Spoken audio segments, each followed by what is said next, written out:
هاوینان زۆر فێنکە و دستانانیش گەرمە.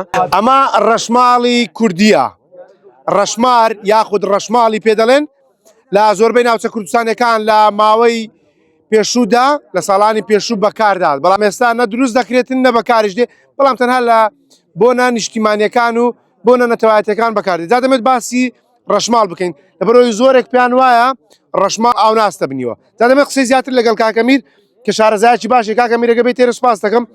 شارەزایەکی باش تێ لە ڕەشمار سلااو دێ بیمانی نەبی دەمەوێت باسی ڕەشماری کوردیم لۆ بکەین. ڕەشماری کوردی بنمونە و ڕەشمارە تەمەنی دەبی چەند بیتن؟ سەرەتا بەخێر بێن سەرچاوان دەستخۆشی لە جەنابتانەکەم و لە کەڵام 1964ەکەم.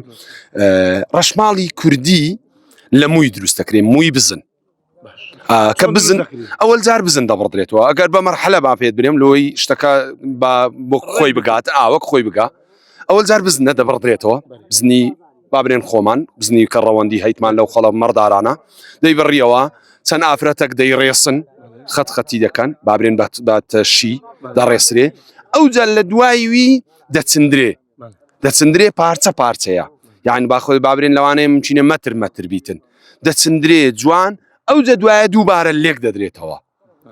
ئەوجا هەیە مەسەنان ڕەشمار هەیە چند ئەستونە هەیە سێە هەیە دووە ئیتر هەر یەکە و بە بەرنامەی خۆی لە خۆی دروستی دەکاتن. باشە بەشش زۆر پێیان وایە ئەم ڕەشمارە کەلەنی هەیە یاخود بینی هەیە بینی موەکان، بەڵام هەر ئاو ناستە بنی هەر ناستە بنی لۆ موو کە دەڕێسی موو یەکەم شت چەورە مادەچی چەوری تێدایە.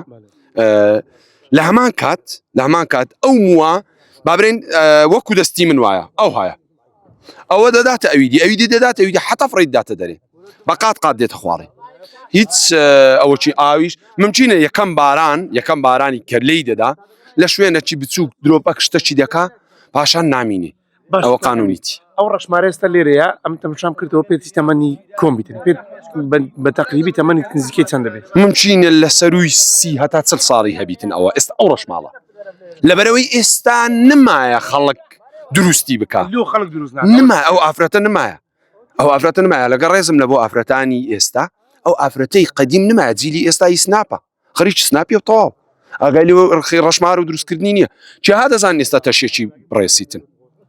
باشە دروستکردنی ڕەشمارە چیەوە ئەگەر بەبیرت بە چەندی وەخت پێویست بوو؟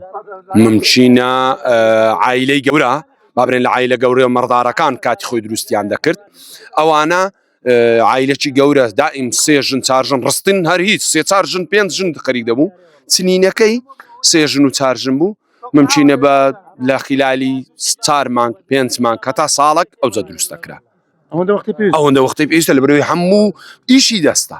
باشە ئەوانە نرخیان چەند دەگەر بتە کۆتا پرسیارمەوە وەکو نرخ دیاری نەکرایە ئێستا کاتی خۆی بە سویسڕی ئیشی دەکرد پارەی دیناری خۆمان ڕەشماڵێکی لەو بابەتەی کەسانێک بیکڕی بە دایانگوت 1000 دینار 700 دینار 600 دینار ئیتر حەسەب جۆرەکەی بوو گەورە و گچکەیەکەی بۆ حەسەب ئەو کەسە بوو کە لەگەری ڕێک دەکات. باش ئەوە بۆ هاوینانیش هاوینان زۆر فێنکە و دستانانیش گەرمە لە هەمان کاتیش ئەو چیخی خۆی هەیە لەگەری دەدرێت ئەو چیخی ئێستاوە لە پشتە ئێمە دیارە ئەوەش عینن بە مووی بزن و بە قەمیش دروست دەکرێت.